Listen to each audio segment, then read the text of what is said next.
독서는 혼자 해도 되는 지문같이 느껴지실 수도 있을 것 같은데 중요 포인트는 있거든요. 그래서 이왕 내려왔으니까 같이 읽으면서 포인트 팍 알고 완전 이해하고 가는 거를 주목적으로 하자. 그래서 만약에 집중이 안 될 것 같다, 떠나셔도 됩니다.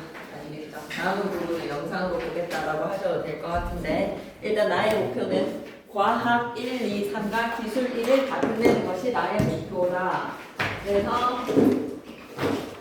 이건 내려온 김에는 같이 정리 쫙 해서 실제 포인트를 좀 알고 가자.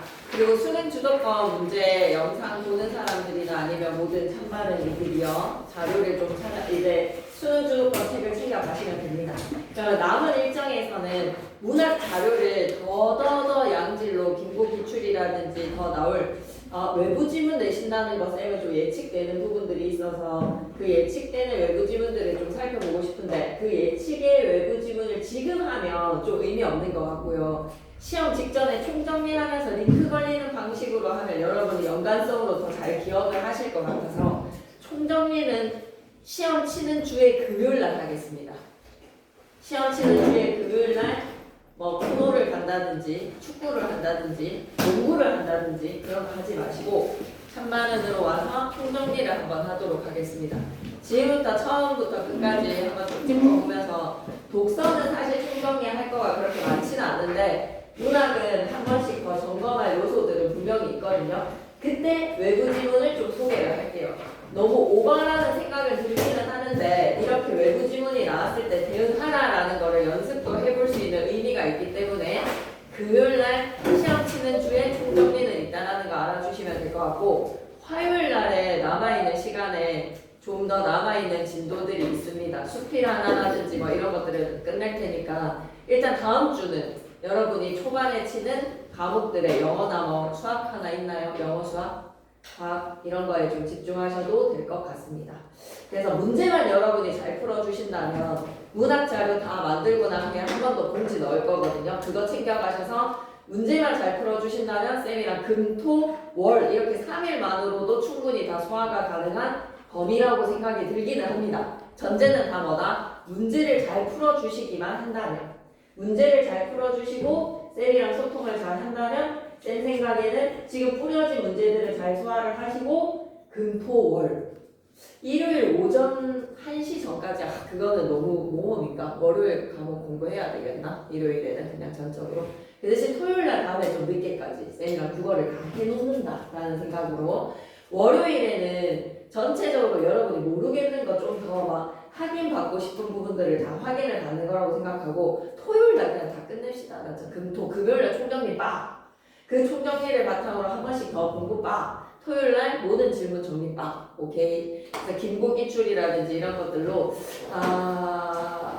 문학이 좀 더 정리되어야 되는 거 있는 것 같아. 문학을 좀 더 꼼꼼하게 하자. 너와 나만의 시간, 하수꾼, 대장간의 유혹, 초록바람의 전원, 굵직굵직한 작품들이 좀 있긴 합니다. 근데 역대급 좀 쉬울 것 같다는 이상한 묘한 감정이 좀 든다면 문학이 너무 쉬울 것 같고, 왜냐면 작품 자체도 너무 쉬운데 범위가 너무 작아. 범위가 너무 적어서 문학을 너무 쉐리 파도 누구든지 다 벼락치기로 다 이해될 수 있는 작품이거든요. 그래서 문학에서는 절대 변별력이 나올 수는 없을 것 같고, 외부 지문은 좀 예측되는 것들이 있어서 같이 예측되는 범위 내에서 같이 살펴보면 될 것 같고, 근데 그 외부 지문이 안 나왔다 할지라도 여러분이 대응을 좀 잘할 수 있게끔 쌤이랑 다양한 문제를 풀어봤으면 좋겠고, 독서는 쌤 진짜 단언컨대 제외되는 지문들이 있을 거라고 생각하고 그런 기회비용을 따지면서 공부하는 자 큰 코 다칠 것 같습니다. 범위가 적기 때문에 지문들 부분을 되게 잘 이용하실 것 같거든요. 그래서 전체 범위 다 잘 보시고, 사회 2개랑 기술 2개를 지금 제외하고 이 자료집을 만들어줬거든. 근데 만약에 사회 3사나 기술 3사도 쌤이 수업 시간에 그냥 수업은 안 살필 텐데 니네들끼리 해 라고 하면 그것도 시험 범위가 되는 거니까 하셔야 될 것 같죠. 그죠? 그때는 그러면 그 다음 주에 그 부분들을 진도를 나간다고 생각하시면 돼요. 기술 3사, 사회 3사 시험 범위에서 제외인지 들어가는지 소식 전해주세요. 아무런 자료가 지금 안 들어가 있습니다. 알았죠? 사회 3사는 OX도 없고 기술 3사도 OX 없습니다. 그러니까 아무런 자료가 없으니까 들어간다라고 하면 수업 시간에 했다라고 하면 아니면 수업 시간에 안 하는데도 시험 범위다라고 하면 쌤한테 바로 카톡 줘야 돼요. OX 제작해야 되니까. 약속. 네, 그런 소통을 잘 하기로 하고 과학 1 별표 3개. 무조건 나왔다. 과학 1 별표 3개. 수능 무조건 80%지. 아니 진짜 너무 중요하고 계산 문제에서 단독으로 해가지고 수능 주도권 안 되는 사람 교체해놨다. 수능 주도권 교사용 없는 사람 올려도 되겠니? 그 시간에 이거 무조건 제한 아미노산 찾고 하는 문제 있죠. 뒤에 넘겨보시면 이거 번역 100% 나옵니다. 한 번에다가 번역 무조건입니다. 이거 가지고 번역을 내지 않을 일은 만무하다. 91페이지 안 들어왔다 이야기. 그러니까 이거 제한 아미노산 찾고 하는 거에서 이거 숫자 바꿔가지고 나오는 거는 무조건 우리 시험 지금 단답형 없나요? 단답형 있는지 뭐 없는지 그거 1학년들은 공지됐던데 40문제에 단답형 없음 서술형 없음 이런 거 1학년들은 공지됐던데 여러분 팀제에 그런 거 공지가 안 되면 그거는 선생님들이 가르쳐 주게 되어 있거든요. 그래서 쌤들한테 한번 여쭤보면 어떨까 싶습니다. 문학파트에 김양호 선생님 몇 문제 내셨는지랑 장세건 쌤 몇 문제인지 이런 거 좀 알면 쌤이 더 좀 집중할 수 있을 것 같거든요. 더 맞출 수 있을 것 같으니까 그 정보 좀 주시면 좋을 것 같아요. 부탁해도 되겠나요? 문학 몇 문제, 그 다음에 천상희 쌤 몇 문제, 그 다음에 장세건 쌤 몇 문제 알 수 있으면 단답형 있다라고 하면 또 알려주시고 천상희 쌤 이거 교사가 보는 게 좋다. 천상희 쌤 천상희 쌤 아무래도 그거 하실 것 같은데 그냥 마셔야 될 것 같은데 단답형 내실 수밖에 없을 것 같다. 천상희 쌤은 그래서 쌤은 과학 1번은 무조건 시험에 나오고 한 번은 무조건 계산 문제로 여러분이 해결하실 수 있어야 한다. 그래서 문제 많이 실어놨으니까 연습해주세요. 근데 문제를 많이 실기는 했는데 범위가 워낙 작아서 여러분 금방 풀어낼 것 같아가지고 참 걱정이 많다. 그럼 어떻게 돼야 될지 일단 최대한 한다고 했는데 여러분이 더 풀고 싶어질 것 같은데 어떻게 해야 될지 좀 고민이 된다. 그래서 역대급 국어시험 범위가 적다. 지금까지 이렇게 적은 적은 없었다. 불안하네. 우리 몸은 단백질의 합성과 분해를 끊임없이 반복한다. 합성찍, 분해찍, 끊임없는 반복으로 우리 몸의 단백질이 계속 합성이 되고 있구나. 단백질 합성은 아미노산을 연결하여 긴 사슬을 만드는 과정인데 정의 내려졌지? 아미노산이 주재료구나. 아미노산이 연결된다. 연결의 밑줄 한번 꺼주시고 사슬 모양으로 긴 사슬. 20여 가지의 아미노산이 체내 단백질 합성에 이용되고 있습니다. 20여 가지 아미노산 잘 먹어줘야지 단백질 근육 빵빵 되겠네요. 단백질 합성에서 아미노산들은 DNA 염기 서열의 정보를 나눕니다. 그냥 마구제비로 결합되는 게 아니에요. 염기 서열에 담겨져 있는 정보에 따라서 염기 서열에다가 자그마하게 별표 정해진 순서에다가 밑줄 정해진 순서는 염기 서열에 담겨 있는 정보다. 마구잡이로 결합되는 거 아닙니다. 합성이 되고 난 이후에도 뭐도 한다 할지 끊임없이 분해도 돼요. 단백질 분해는 아미노산 간의 그 사슬의 결합이지 그걸 끊어서 개별 아미노산들로 다 분리하는 과정이야. 또 정의가 내려졌어. 체내 단백질 분해를 통해서 오래되거나 이런 단백질들 나중에는 안 될 수도 있거든요. 변형된 단백질들이 암의 주범입니다. 오래되거나 손상된 단백질들은 빨리빨리 분해를 해가지고 축적되는 걸 막아야 돼. 근데 이런 기능에서 이제 문제가 생기면 사람이 암이 걸리는 거야. 그래서 먹는 것도 되게 중요해. 좋은 단백질을 먹어야 돼. 탄고기의 단백질 이런 게 배가 되는 거구나. 우리 몸에 부족한 에너지 및 포도당을 보충하고 있는 겁니다. 체내 단백질을 분해해줌으로써 그러니까 근손실이 발생하면 우리의 포도당과 에너지가 축적돼서 일을 할 수 있는 거잖아. 그치? 그러니까 그때그때 잘 먹어줘야 되는구나. 단백질 분해로 인해서 우리가 에너지를 내고 포도당도 보충되고 손상되고 오래된 변형된 단백질이 축적되는 것도 막아지는 거고 첫 번째 문단에서는 이해 안 되는 거 없어. 단백질의 합성과 분해가 끊임없이 일어난다는 거 실전 메모에서 확인하고 갈까? 단백질 합성은 DNA 염기 서열에 담겨져 있는 정보에 따라서 정해진 순서로 결합됩니다. 정해진 순서에다가 밑줄 그리시고 그 연결은 사슬 모양의 결합이라는 거 기억하자. 단백질 분해는 어떻게 일어나죠? 결합된 아미노산을 개별 아미노산으로 다 찢어버리자. 분리하는 과정입니다. 두 번째 문단. 단백질 분해 과정의 하나인 프로테아솜이라는 효소 복합체에 의한 단백질 분해는 세포 내에서 이루어져야 돼. 세포 내에다가 밑줄 우리 몸에 가지고 있는 효소 복합체에 의해서 그 효소 복합체 이름 뭐라고? 프로테아솜. 이런 명명을 다 외우려고 하실 필요는 없어요. 이름을. 효소 복합체가 단백질 분해를 해준다. 어디에서? 세포 내에서. 프로테아솜은 유비키틴이라는 물질이 일정량 이상 결합되어 있는 단백질을 아미노산으로 분리를 합니다. 그럼 단백질에서 아미노산으로 한 번만 살펴 하시면 안 될까요?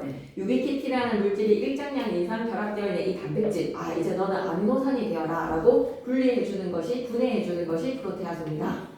단백질 분해를 통해서 생성된 아미노산은 75%가 또 다른 단백질을 합성하는데 이용이 된대. 단백질 분해되고 또 단백질 합성하고 다른 단백질 합성에다가 밑줄 아미노산이 어떻게 쓰이는지 들여다보자. 다른 단백질 합성 그리고 나머지 아미노산이 이제 다 어때? 분해되는 거야. 나머지 아미노산은 분해로 사라집니다. 아미노산이 분해될 때 그 다른 단백질 합성하는데 75% 말고 25%의 아미노산이 분해되는 거. 아미노산 분해에다 가로로 묶으시고 밑에 25%라는 거 기억하셨으면 좋겠어요. 다른 단백질 합성에 이용되는 그 아미노산 아닙니다. 이미 단백질 합성이 이용이 되었기 때문에 25%의 아미노산이 분해가 될 때는 이 두 개 차이 잘 기억하셔야 되거든요. 여기에서 일치 불일치 나오면 그냥 지나가 버리면 그러려니 할 수 있는 선지로 그럴듯하게 느껴질 수도 있습니다. 잘 체크하셔야 돼요. 자, 아미노산이 분해가 될 때 아미노기가 아미노산으로부터 분리가 되어서 아미노산이 1번이지. 그럼 그 아미노산이 다시 뭐가 되어서 아미노기가 되어서 아미노기는 다시 뭐가 될 거야? 암모니아가 될 거야. 그 암모니아는 요소로 합성이 되는 과정을 통해 체외로 배출이 되는 거지. 그래서 C 같은 거 암모니아잖아요. 그죠? 다시 한 번 더. 아미노산에 1, 아미노기에다가 2, 그리고 뭐로? 암모니아에다가 3, 요소로 합성이 되고 난 후에 4, 체외 배출에다가 5. 이 순서 좀 기억했으면 좋겠네. 아미노산이 아미노기, 암모니아, 요소로 합성, 체외 배출. 이건 뭐라고? 25%의 아미노산. 오케이.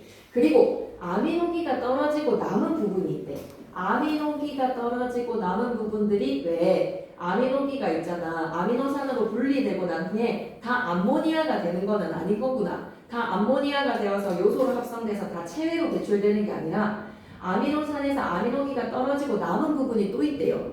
25%에서 또 남은 애들이 있대요. 그 25%에서 남은 애들 중에서 체외로 배출되고 또 남은 애들은 에너지나 포도당이 부족에다가 밑줄 끄시고 거기에 이용이 됩니다.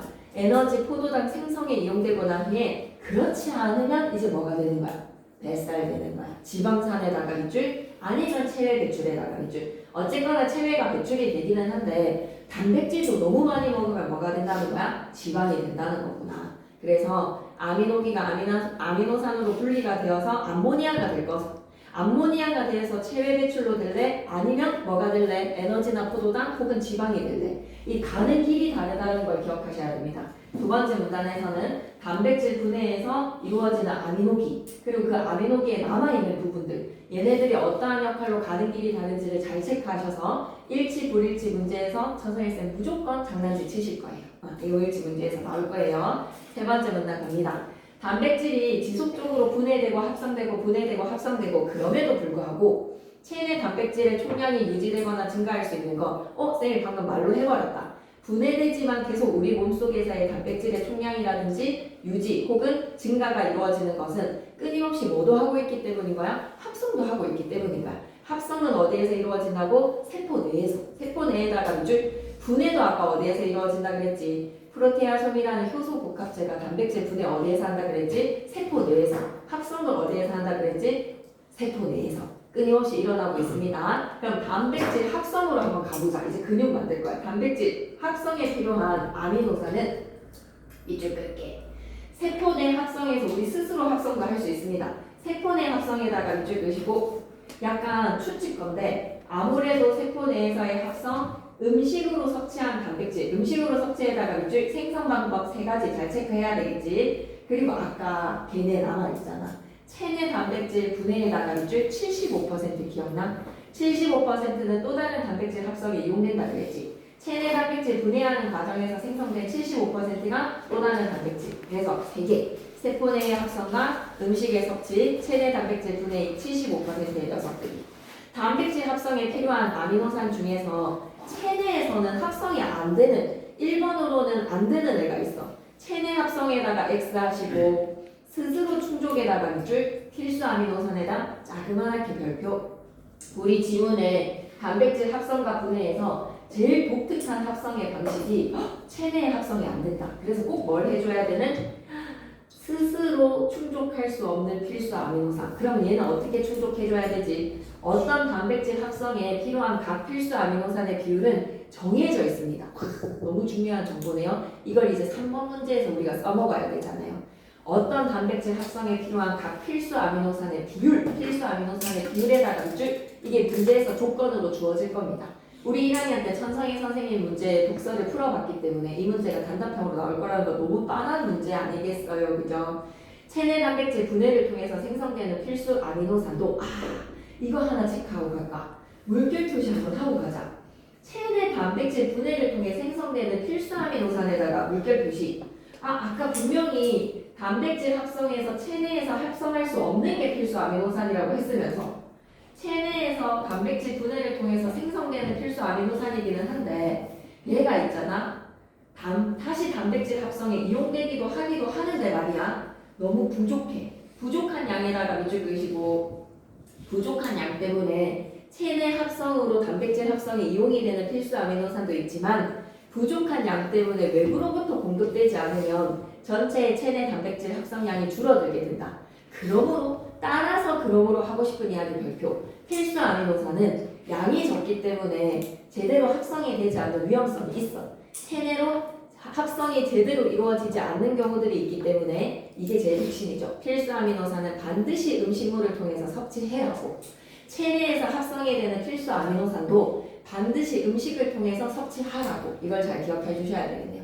체내에서 합성이 되는 필수 아미노산도 있지만 다시 단백질 합성에 이용되기도 하지만 부족한 양이 외부로부터 공급되지 않으면 어쨌든지 단백질의 합성은 이루어지지 않기 때문에 우리가 해줘야 되는 건 뭐다? 골고루 필수 아미노산을 음식을 통해서 섭취해야 된다. 다만 에바가 세모 무조건 시험에 나오겠지. 성인과 어린아이에 대한 차이점 무조건 나올걸. 어린아이 같은 경우에는 체내 합성이 됩니다. 체내 합성에다가는 오케이. 체내 합성할 수 있습니다. 근데 양이 너무 적어서에다가 밑줄 음식물로 보충에다가 물결 표시. 그래서 아미노산이기는 한데 체내 합성이 되는 아미노산이라도 양이 적어서 음식물로 보충해야 되는 경우라면 그런 것들 필수 아미노산에 포함이 되니 성인에 비해서 어린이는 어떻다? 필수 아미노산이 더 많다라는 거야. 음식물로 섭취해야 되는 필수 아미노산이 성인에 비해서 더 많다라는 성질을 만들 수가 있을 것 같아. 흐름상 꼭 필요하지 않은 어린아이의 이야기를 하는 이유가 뭘까? 문제에서 나올 겁니다. 성인의 이야기, 어린아이 이야기 비교하는 문제가 나오겠네요. 필수 아미노산이 더 많다. 그래서 아이들은 편식하면 큰일 난다. 오케이. 네 번째 문단 갑니다. 각 식품마다 포함된 필수 아미노산의 양이 다르거든요. 그래서 완전 식품 계란이 칭송받는 이유가 뭐야? 필수 아미노산이 되게 잘 들어있기 때문이래. 필수 아미노산이 균형을 이루는 균형에다가 동그라미. 균형을 이룰수록 공급된 필수 아미노산의 총량 중에서 단백질 합성에 이용되는 양의 비율, 즉 너무 좋은 표현 나왔네. 필수 아미노산의 이용 효율이 높다에다가 밑줄. 필수 아미노산이 골고루 균형을 이루고 있는 완전 식품 계란. 이 계란을 먹어주면 필수 아미노산의 이용 효율이 전부 다 잘 합성이 된다는 거예요. 일반적으로 육류, 계란과 같은 동물성 단백질이 소고기 좋다 하지요, 닭고기 좋다 하지요. 필수 아미노산의 균형을 이루고 있기 때문에 필수 아미노산의 이용 효율이 높은 반면에 쌀이나 콩이라든지 그래서 두부 같은 거 여러분이 먹으면 큰일 납니다. 여러분은 골고루 동물성 단백질 잘 먹어야 됩니다. 식물성 단백질은 제한 아미노산을 가지고 있더라. 처음 등장하는 필수 아미노산만 들어봤는데 제한 아미노산은 뭐지? 제한 아미노산을 가지고 있어서 필수 아미노산의 이용 효율이 상대적으로 낮더라. 이제부터 설명할게. 제한 아미노산. 제한 아미노산의 특징, 이용 효율을 떨어뜨립니다. 누구의 필수 아미노산에? 단백질 합성에 필요한 각각의 필수 아미노산의 양에 비해 공급된 어떤 식품에 포함된 해당 필수 아미노산의 양의 비율이 가장 낮은 필수 아미노산이 제한 아미노산이야. 얘가 빌런이야. 얘 때문에 합성될 수 있었던 단백질이 합성되지 못한 빌런을 뭐라고 부르자? 제한 아미노산. 좀만 더 갖고 있지 너. 너 때문에 지금 이 단백질 일부를 합성을 못했어 라는 제한 아미노산이라고 생각하시면 돼요. 가령을 통해서 다이에 시켜주거든요. 가령, 가상의 단백질 이 P 있지? 얘를 일부를 합성을 해야 되겠어. 그러기 위해서는 필수 아미노산의 종류 A와 B가 각 2대1의 비율로 필요를 해. 비율은 음식마다 정해져 있다라고 얘기했지. 음식마다 정해져 있다라는 거 체크 한번 해줘야 돼. 그래서 P를 2몰, 단백질마다 비율도 다 정해져 있다라고 얘기했잖아요. 그죠? P를 2몰 합성하려고 한다면 A와 B를 각각 2몰씩 공급을 했다라고 가정을 해봅시다.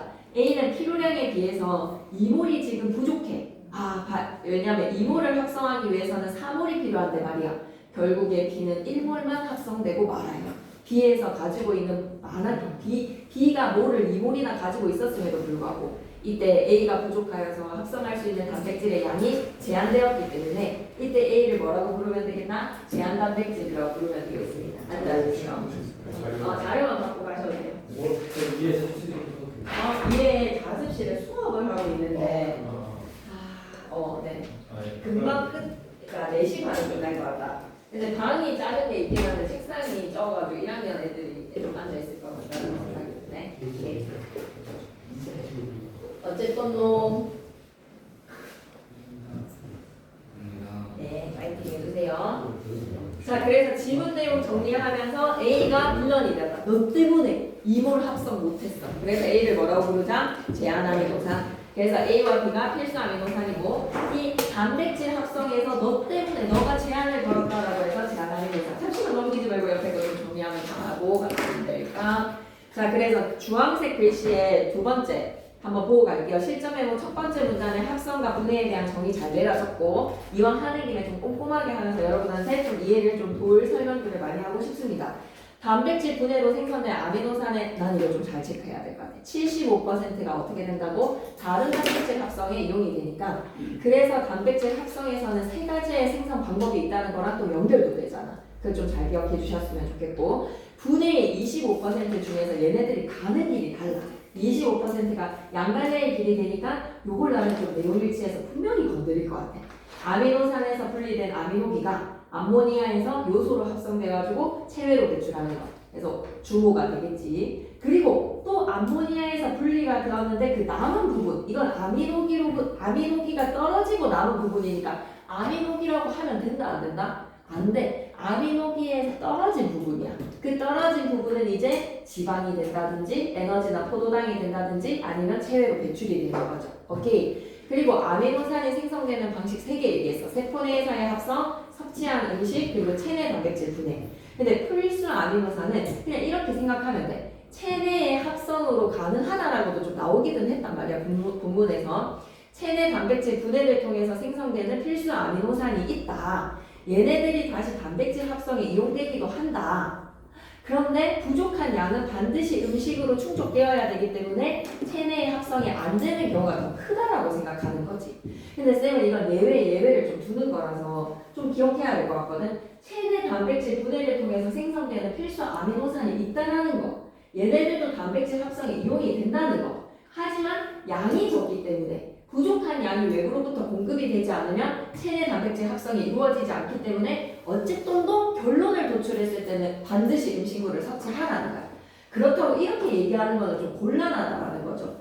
체내에서 아예 성인도 필수 아미노산이 합성이 안 된다라고는 얘기할 수 없는 거 아닙니까? 단백질 합성에 이용이 되는 필수 아미노산이 있기는 한데 양이 부족하면 어쨌든지 결말이 안 되기 때문에 먹어라라는 이야기니까 이 예외를 좀 잘 건드리셔야 될 것 같다라는 생각이 듭니다. 문제에도 있더라고요. 그러니까 연습해보면서 생각을 정리해 봅시다. 이 부분을 잘 좀 체크해 주시고 제가 혼자서 읽을 때는 이런 것들을 좀 놓칠 수 있을까 봐 쌤이 좀 염려가 되는 부분이거든요. 이런 예외를 잘 봐달라. 그리고 어린아이는 특히나 더 체내의 합성이 가능은 하는 아미노산도 필수 아미노산은 들어가 버리니까 양이 너무 적으면 안 되기 때문에. 오케이. 그리고 내려와서 필수 아미노산의 이용 효율이 균형을 이루어야 된다. 그래야지 이용 효율이 높아진다. 그게 동물성이랑 식물성을 비교를 해줬고요. 제한 아미노산에 대한 정의를 기억해 주시면 되겠습니다. 단백질 합성에 필요한 양에 비해서 공급된 양의 비율이 낮은 빌런을 제한 아미노산이라고 부르자. 그래서 문제 하나하나 잘 풀어주시면서 OX 퀴즈에서 쌤이 오늘 진짜 너무 노답이 너무 아프더라고요. 계속 이것만 하니까 혹시나 실수한 거 있으면 같이 좀 찾아봐야지. 몇 번 검토를 하기는 했는데 답지를 만들기도 했는데 사람인지라라고 핑계를 좀 붙여드리겠니? 진짜 또 눈깔이 너무 아파가지고 혹시 실수한 게 좀 있을까봐 걱정이 된다. 91페이지 되고 이제 92페이지 가자. 그러면 이제 좀 꼼꼼하게 태클을 거는 듯한 느낌으로 좀 꼼꼼하게 한번 OX를 따져줘. 알았지? 꼰대같이 따져줘. 이거 이럴 수 있는 거 아니에요? 라고 꼰대같이 따져줘. 왜냐면 내가 이 부분을 약간 좀 이거에서 이 예외를 좀 잘 건드렸는지 어쨌는지 한번 확인해봐야지. 92페이지.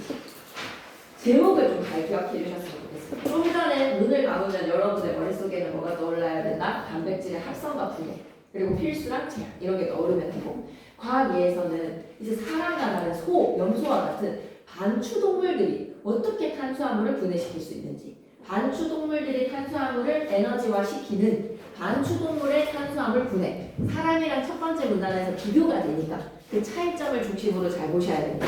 지문 자체가 너무 덩치가 커요. 지문 자체가 2번이랑 4번은 커서 쌤이 만들 거리가 있어요.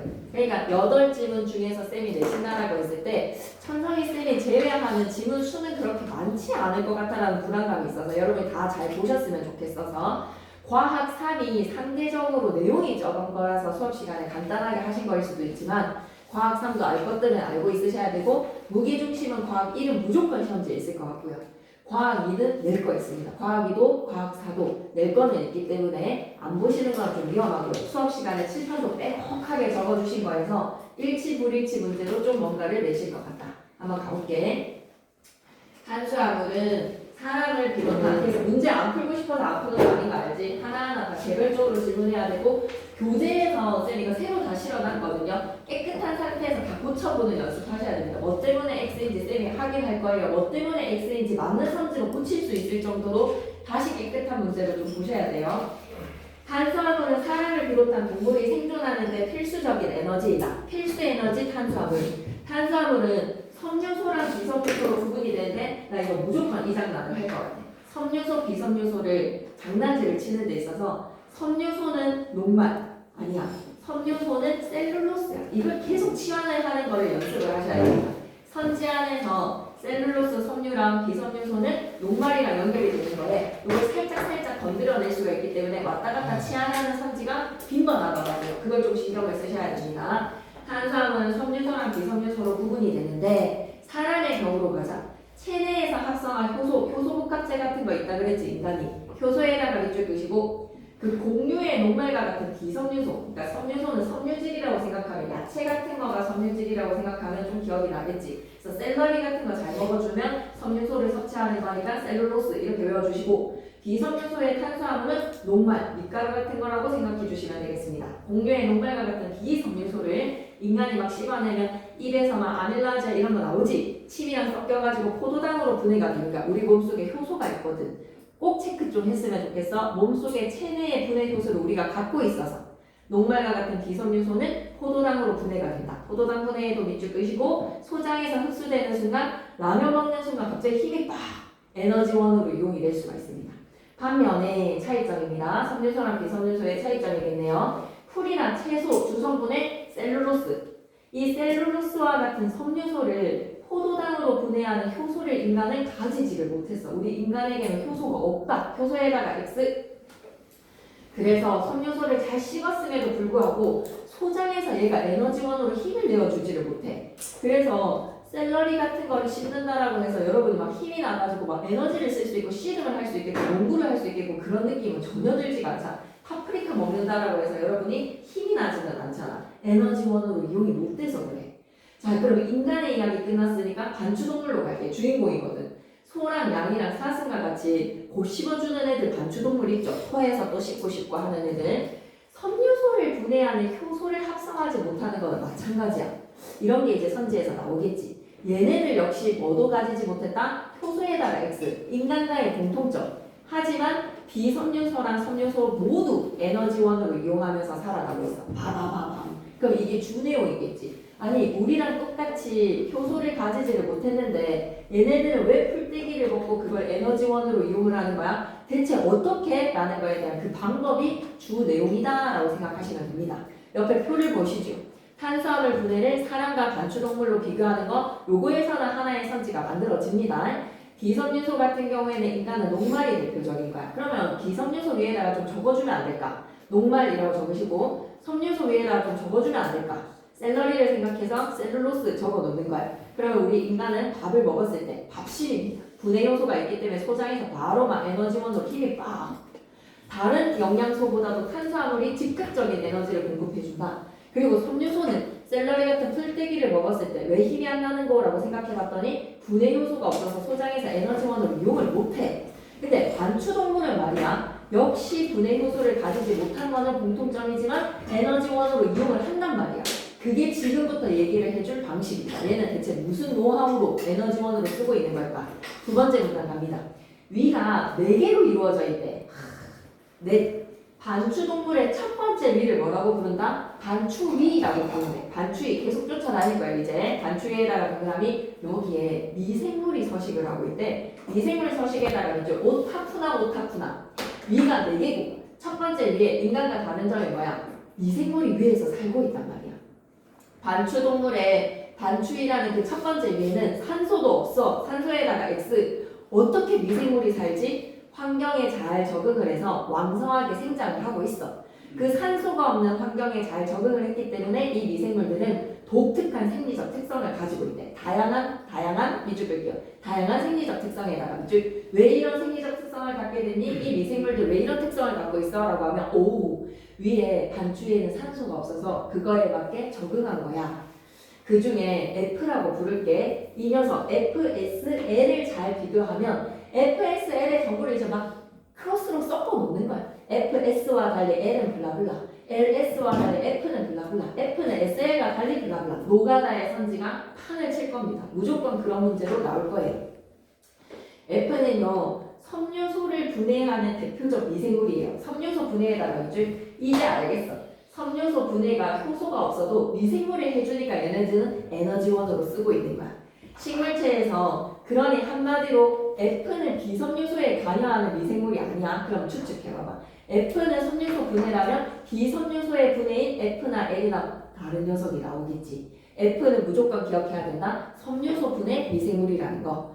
섬유소 분해를 하는 이 미생물, 식물체에서 셀룰로스는 그것을 둘러싼 다른 물질과 복잡하게 얽혀 있습니다. F가 가진 효소 복합체는 F가 효소 복합체를 갖고 있구나. 미생물이 말이야.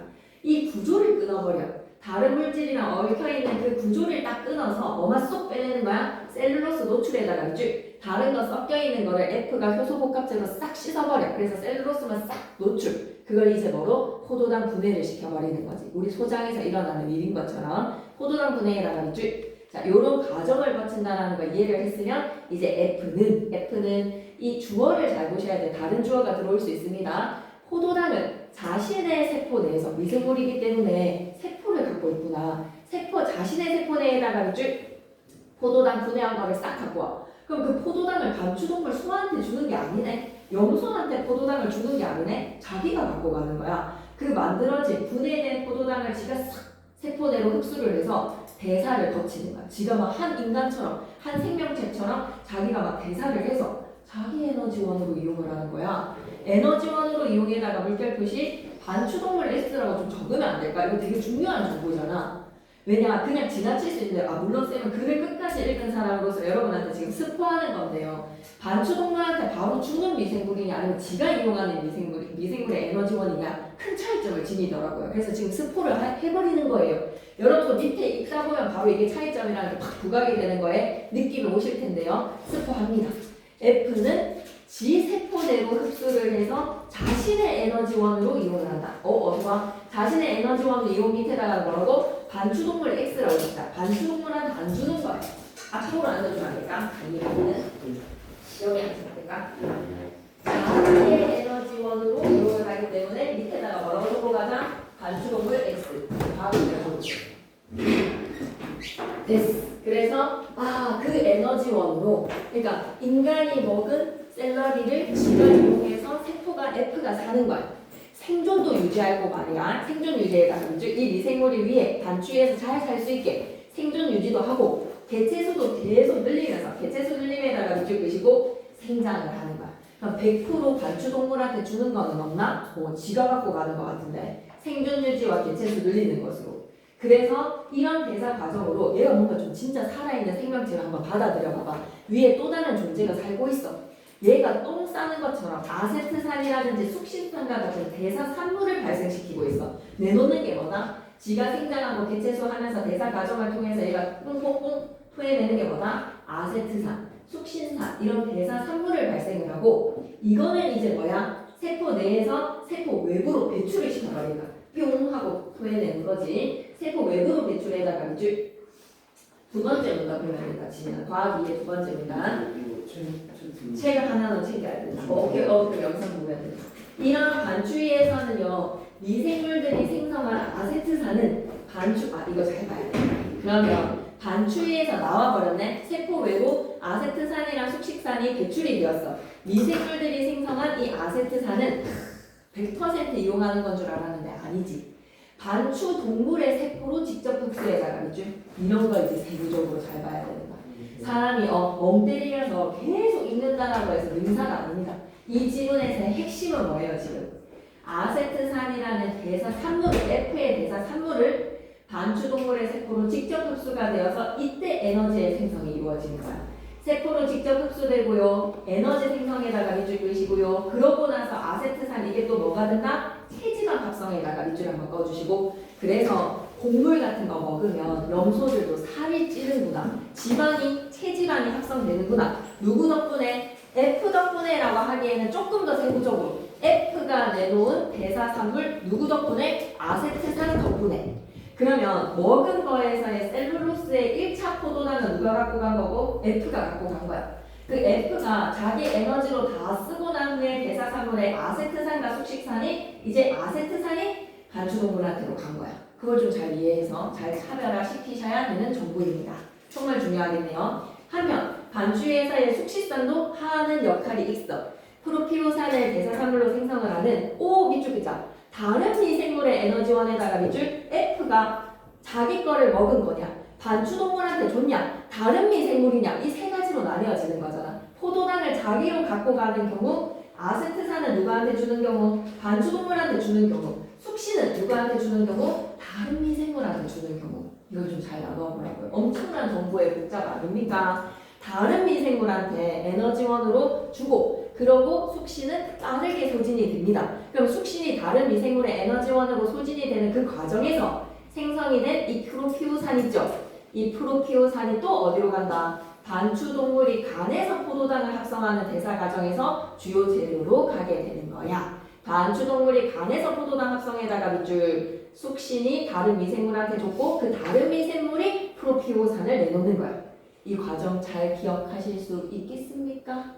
숙신이 다른 미생물이 또 뭐를 토해낸다? 프로피오산을 낸다. 그러면 일치불일치에서 F의 대사산물 프로피오산이라고 하면 B, F의 대사산물이 아니다. 누구의 대사산물이 되어야 된다? 숙신으로 다른 미생물이 이용을 한 거. 그래서 F, 섬유소분해 땅땅땅. 섬유소분해는 끝이 났습니다. 옆에 실전 메모 좀 보고 갈게요. 그래서 막 천서희 쌤도 이걸 칠판에서 키워드로 다 정리를 해주신 거네. 이걸 내용을 다 나누어서 설명을 해주신 거다 맞지? 그래서 이 정도도 막 설명을 성의 있게 해주셨다고 제보가 들어왔거든요. 왜냐면 정보가 너무 많아서 구분할 수밖에 없어요. 자, F 같은 경우에는 섬유냐 비섬유냐의 차이를 보셔야 됩니다. 섬유소예요. 미생물 덕분에 섬유소 포도당으로 분해가 되는구나. 우리도 효소가 있었는데 염소 같은 경우에는 누구를 통해서 미생물을 통해서 포도당으로 분해가 되는구나. 그러면 이 섬유소로 포도당으로 분해된 1차 포도당은 고맘마 F가 싹 갖고 가버리는 거야. F의 에너지원으로 싹 이용을 해서 대사산물 두 가지를 토해내. 아세트산이랑 숙신이랑.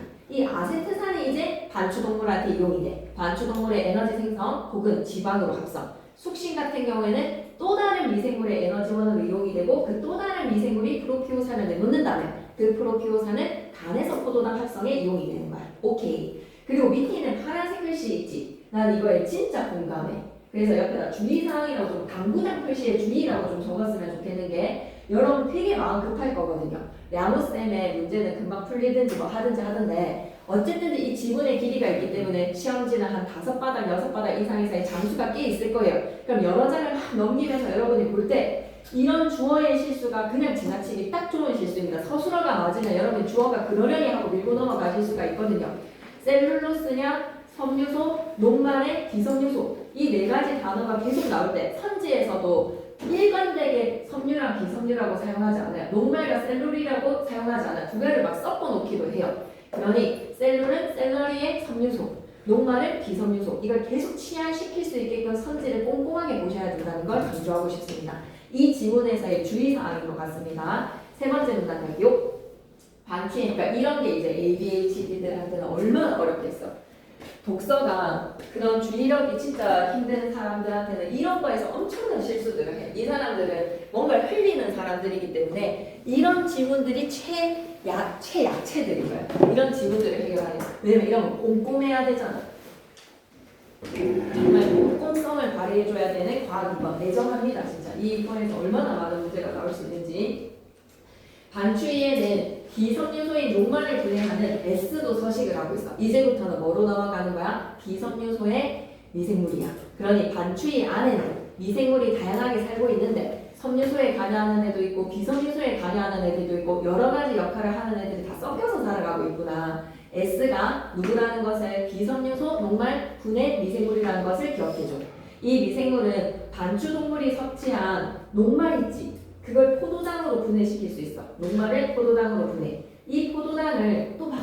얘도 자신의 세포 내로 가지고 가는구나. 자신의 세포 내에다가 이걸 드시고 자기가 갖고 가는구나. 대사 과정을 통해서 자신에게 필요한 에너지원으로 이거는 F랑 공통점이겠지. 그럼 S와 F는 블라블라. 둘 다 모두 이미 선제 하나 나오잖아.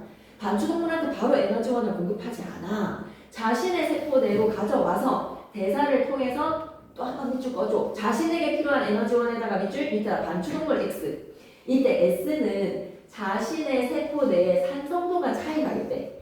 세포 안에 뭐의 차이가 있다는 거야? 산성도라는 거는 F한테서는 한 번도 나왔던 얘기가 아닌데 S는 뭔가 산성도에 연관성이 있나 봐. 산성도 짜그만하게 별표. 세포 외부로 배출되는 대사 산물이 달라져. 아하. F는 그냥 대사 가정하면 아세트산이랑 숙식산이랑 그냥 토해내는 거였잖아. 그런데 산성도에 따라서 외부로 배출되는 대사산물 어떻게 달라지느냐? 산성도를 알려주는 수소이온 농도지수 pH가 7.0 정도면 중성이래. 7.0이 중성, 이런 것도 장난치는 거 분명히 가능하지 않을까? 중성이라는 동그라미 7.0 정도라서 그냥 생장 속도가 느린 케이스를 보자. 이때 나오는 뿅뿅이는 아세트산이랑 에탄올이고 얘네들이 어떠한 역할을 하는지도 이제 곧 나올 거야. 그런데 아세트산은 누구랑 동일하지? F랑 동일해. 그럼 하는 일도 당연히 동일하겠지. 하는 일 뭐였습니까? 반추동물한테 주는 거야, 아세트산. 그리고 또 뭐야? 지방으로도 합성될 수 있는 거야. 그러니 섬유소든 비섬유소든 살을 찔 수 있는 이유는 뭐야? 아세트산 때문인 거구나. 반면에 산성도가 높아서 pH가 6.2로 떨어진다? 반비례 관계지. 산성도가 높아지면 pH 지수는 떨어지는 걸로 우리가 이거 하나 정보 체크해야 되는 거야. pH 6.0 이하로 떨어지거나 또 녹말의 양이 너무 충분해. 얘가 왜 이렇게 쌀을 많이 먹지? 곡류를 너무 많이 먹은 상태야. 그렇다면 이제 얘의 산성도에 따라서 미생물의 생장 속도가 빠르다라고 생각하시면 됩니다. 막 생장을 해야 되는 빠른 그 상황이라면 나오는 거는 뭐다? 젖산인 거야. 젖산이 대사산물로 배출이 되는데 반추위에서의 젖산은 차이점이잖아. 반추위에서의 젖산 같은 경우에는 또 어때? 반추동물의 세포로 직접 흡수에다가 밑줄 한번 쭉 꺼주시고 대사산물에서 젖산이 반추동물의 세포로 직접 흡수가 되고 반추동물한테로 가주는 대사산물의 아세트산이랑 젖산 체크하실 수 있겠습니까? 아세트산과 젖산의 공통점, 반추동물의 세포로 직접 흡수가 되어서 반추동물에게 필요한 에너지를 생성을 하거나 그리고 또 뭐? 아세트산이랑 프로피오산을 대사산물로 배출을 하는 또 다른 미생물의 에너지원으로 이용이 되는 거 좀 비슷하지. 누구랑 비슷한 거야? 이거는 숙신이랑 비슷한 거잖아. 젖산이 숙신이랑 비슷하게 프로피오산을 대사산물로 배출하는 다른 미생물의 에너지원으로 이용되는 거 공통점. 그런데 뭐 하나가 추가된 거야? 아세트산을 배출을 하는 다른 미생물의 에너지원으로 이용되는 거는 또 차이점이잖아. 그지? 오케이. 비섬유소 S의 이야기가 끝났어. 실전 메모로 가보자. 비섬유소 포도당으로 분해가 되는데 얘 같은 경우에도 미생물을 통해서 하는 거야. 우리 인간과 달리 미생물이 있기 때문에 얘는 에너지원으로 쓸 수가 있었어. 비섬유소를. 그거 하나 선지 만들겠지. S의 에너지원으로 간다. 반추동물한테 바로 주지 않습니다. 대사산물은 산성도에 따라서 차이를 이루더라. 중성에서 생장 속도가 느리면 아세트산이나 에탄올이 나오고 생장 속도가 빠를 경우에서의 pH 6.0으로 산성도가 높아지게 되면 젖산이 생성이 된다. pH 6.0으로 떨어지게 되면 산성도도 높아진다. 오케이. 네 번째 문단 가자. 그런데 그럼 섬유랑 비섬유소 이야기 끝났으니까 그냥 이렇게만 끝났으면 우리가 참 잘 해결할 수 있을 것 같거든. 여기서 지문이 끝이 나도 참 완벽하잖아. 첫 번째 문단에서 하재 이야기하고 두 번째, 세 번째 문단 딱 구조화 되잖아. 그래서 끝이 났으면 좋겠는데 그런 데가 나오는 순간 좀 다른 이야기 하겠다는 거야. 섬유소 분해랑 비섬유소 분해 이야기 다 끝이 났으니 그런데 문제 사항이 있어. S가 빌런인데 과도하게 생장, 뭐든지 과유불급이잖아. S의 이 산성화 과도한 생장이 반추동물한테 악영향을 미치게 되는 거야. 그러니 얘네들은 곡물을 많이 먹으면 안 되네. 반추동물 같은 경우에는 풀에 잡초를 많이 먹어야지 곡물을 너무 많이 먹이면 안 되는 것이 악영향이 있다는 거야. 악영향에다가 밑줄 끄시고 반추동물이 짧은 시간에 과도한 양의 비섬유소 녹말을 섭취하지 얘가 너무 쌀을 많이 먹어버리게 되면 몸속에서 미생물 반추의 위에서 말이야 S의 개체수가 급격히 늘어나버려. S의 개체수가 급격히 늘고에다가 왜? 그 포도당은 자신이 직접 X가 바로 흡수를 해가지고 생존하고 에너지하고 그러고 대사산물을 내놓는 거니까 얘가 바로 급격하게 늘어버리는 순간 과도한 양의 젖산이 배출이 된다. 과도한 양의 젖산에다가 밑줄 끄시고 이 젖산은 어떤 경우였었어? 산성도가 높은 경우였잖아. 그지? 세포 내의 산성도가 높아지기 때문에 젖산이 많이 배출이 되어버리는구나. 산성도가 높아지는 악순환이 계속되는구나. 이에 따라 산성의 환경에서 왕성히 생장을 하면서 항상 젖산의 대산물로 배출. 항상에다가 자그마하게 별표. 산성도에 따라서 내놓는 것이 다른 애 아니야. 얘는 늘 젖산을 대산산물로 배출을 하는 진짜 찐 빌런 애를 불러일으키는 거야. S를 단시간에 너무 많이 먹어버리면 진짜 찐 빌런은 누구였다? L이야. 이 L이 젖산 생성 미생물들의 생장이 증가하게 만들어지는 L이 만들어지는 그러니까 막 배출이 그러니까 미생물이 나오는 거지. 밑줄 긋자. 젖산 생성 미생물들의 생장이 증가에다가 밑줄 쭉 끄시고 젖산만 내놓는 애가 성장을 해버리는 거야. 생장이 돼버리는 거야. 그러면서 이제 젖산이 쏟아지기 시작해. 여기까지. S의 젖산 배출이랑 L의 젖산 배출까지 합쳐지면 젖산이 너무 많아지는 상황이 생긴다. 단시간에 뭐를 하면 비섬유소를 과도하게 섭취를 하면 F를 비롯한 섬유소 분해 미생물들은 자신의 세포 내부의 pH를 중성으로 계속 유지를 하려고 좀 노력을 해. F를 비롯한 누구들? 섬유소 미생물이라고 기억해줘.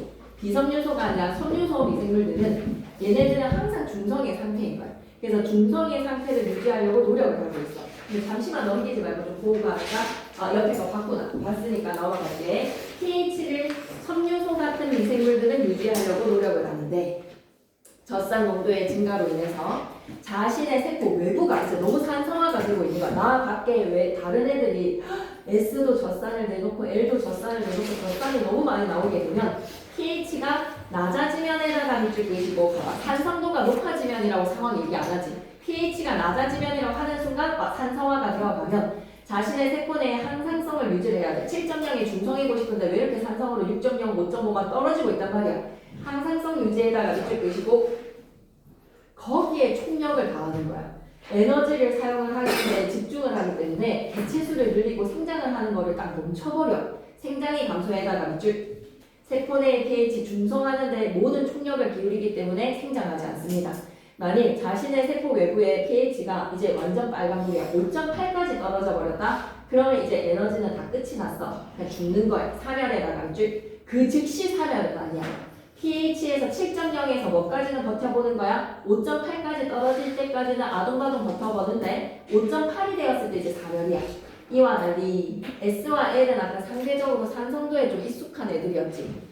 S 같은 경우에는 산성도에 따라서 대사산물도 다르게 내놓으면서 말이야 버티는 애들이란 말이야. L은 특히 산성에 강한 애고 말이야. 상대적으로 산성에 건드는 정도가 강해서 자신의 세포 외부에 pH 농도가 5.5 정도까지 떨어지더라도 이거에 맞춰서 자신의 세포 내부의 pH를 낮춰보는 거야. 자신의 에너지를 세포 내부의 pH를 유지하는 데 거의 사용하지 않고 생장을 지속할 수 있는 것이 S와 L이야. 생장을 지속에다가 밑줄 그으시고 세포 내부의 pH를 낮출 수 있습니다. 자신의 에너지를 굳이 여기에다 쓰지 않으니 에너지를 쓰지 않은 생장하는 데 에너지는 들어가겠죠. 그러나 S도 한계는 있어. 자신의 세포 외부의 pH가 5.5 이하로 떨어진다면 생장 멈추고 사멸하는 거야. 어쨌든 사멸을 한다. 누구누구? S랑 F랑. 근데 그 수치는 5.5 정도. 그럼 5.4가 됐을 때는 FS는 다 죽었다라고 얘기할 수 있는 선지 만들 수 있겠지. 산성에 더 강한 F라고 얘기했나 방금. 오케이. 산성에 더 강한 L을 비롯한 젖산 생성 미생물들이 반추위 미생물의 많은 부분을 차지하고 있어. 그래서 생장을 멈추고 사멸을 하는 순간 이제 산성에 더 강한 L을 비롯한 젖산 생성 미생물들은 반추위 미생물의 많은 부분이가 거의 다 L인 거야. F 죽고 S 죽었으니까. 그렇게 되면 이제 끝장이야. pH가 5.0 이하가 되는 순간 얘네들에게는 급성 반추위 산성증이 생겨버리니 염소라든지 소한테 곡물을 많이 먹이면 안 되겠구나. S의 과도한 생장 시 문제점이 생긴다. 어떤 문제점? 급성 반추위 산성증이 발병할 수가 있다. 비섬유소를 장기간에 너무 과다 섭취를 하게 되면 S의 개체수가 늘어나면서 젖산을 배출하고 산성도도 높아집니다. S의 젖산 배출과 L의 젖산 배출까지 같이 합쳐지면서 산성도가 너무 높아집니다. 5.5 이하로 떨어지면 FS 둘 다. 하지만 L은 생존을 한다는 거야. L은 생존하는 거 이런 것도 잘 체크해야 되겠지. F랑 S는 5.5 이하로 떨어지면 다 죽는다. 근데 L은 생존한다. L이 생존을 하는 것이 바로 뭐를 불러일으킨다? 급성 반추위 산성증 발병 일으킨다. 오케이. 4번, 5번이 다 그런 선지더라고요. 그래서 이 문제들, 본 문제를 선지 하나하나 좀 잘 따져주셨으면 좋겠어요. 여기에서 이렇게 해설이 자세하게 되어 있잖아, 그지?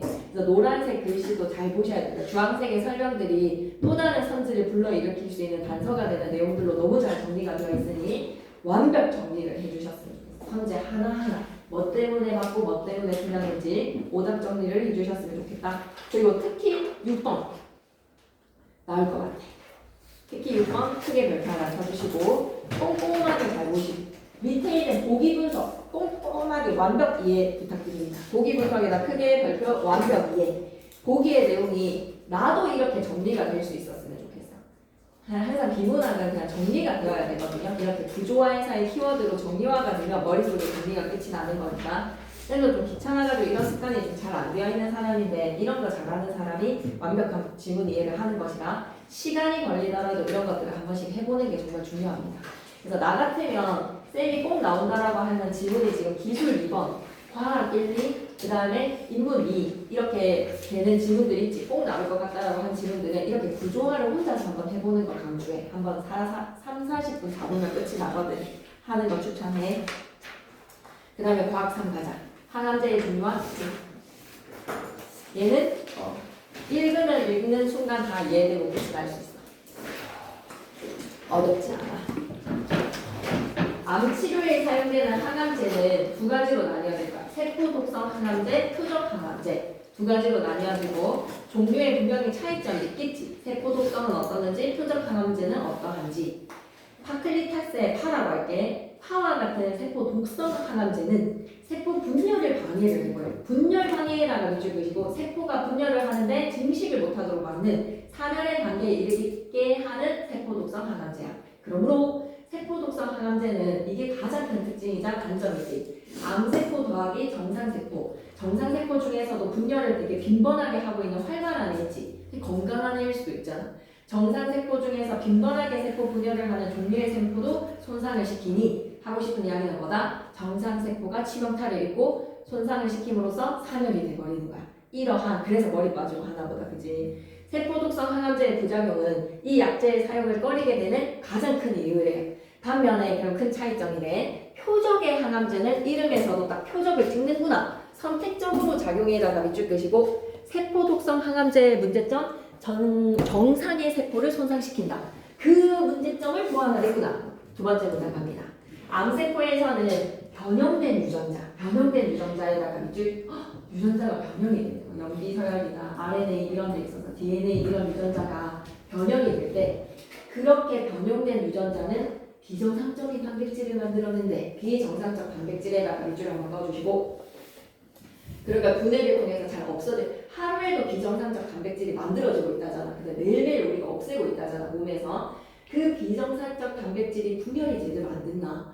세포 분열을 위한 신호 전달 과정을 얘가 세포 분열을 하는 신호 전달 과정에 왜곡에 관여를 합니다. 왜곡에다가 밑줄 그시고 과다한 세포 증식에다가 밑줄. 세포 분열의 신호 전달 과정에 왜곡이 되는 순간 세포가 과다하게 증식이 되는 순간 암세포가 이제 어떻게 된다? 종양으로 가. 근데 본문에서 세포 증식 단계와 종양 단계를 좀 구분을 해. 세포가 증식되는 단계에서의 암, 그리고 종양까지 가버리는 단계까지 이걸 조금 구분했으면 좋겠어. 이제 암세포가 종양으로까지 자라게 되잖아. 너무 징그럽지 않아? 종양 속으로 연결되는 새로운 혈관이 생성이 됐다는 거야. 그럼 종양이 됐다는 의미는 뭐다? 혈관이 들어갔다는 거야. 얘가 암세포의 세포 단위에서 이제 종양의 덩어리가 되었다. 그러면 얘는 뭐를 가지게 되었다? 새로운 혈관의 생성이 필수 조건으로 혈관이 생겼기 때문에 얘는 종양이 된 거야. 그럼 표적 항암제는 암세포가 증식하고 종양이 자라는 과정에서 어느 단계에 개입을 하느냐에 따라서 어느 단계의 개입에다가 즉 세포가 뭐로 종양으로 가는 과정에 단계에 내가 치고 들어가는 거에 따라서 종류가 나뉘어진대. 신호전달 억제제에다가 밑줄, 신생혈관 억제제에다가 밑줄. 좀 느낌 온다 이제. 신생혈관 억제제는 얘가 종양 단계로 가는 걸 딱 맞는 거구나. 혈관을 안 줌으로써. 그리고 신호전달 억제제는 뭔지 잘 모르겠어. 세 번째 문단에서 나올 거니까 갈게. 신호전달 억제제는 암세포가 증식하지. 암세포의 증식을 유도를 해주는 증식을 못하게끔 하는구나. 종양 가기 전에 막아버리는 거야. 신호전달 과정 중에서 특정 단계의 진행을 방해를 합시다. 특정 단계라는 줄 신호전달에 방해를 하자. 신호전달 경로는 암의 종류에 따라 다르대. 이런 것도 좀 중요하겠지. 신호전달 경로에다가 줄 암 종류에다가 동그라미 대장암이든 췌장암이든 갑성암이든 다 신호전달 경로가 달라. 그렇게 다르기 때문에 신호전달 억제제는 밑줄 봐야 돼. 특정한 암에만 에다가 밑줄 그시고 그 특정한 암의 신호전달에 관여하기 때문에. 그래서 우리가 지금 대표적으로 살펴볼 거는 백혈병 골수의 이마라는 녀석이래요. 이마라는 예시를 봅시다. 얘는 어떻게 신호전달의 경로를 방해를 하는지.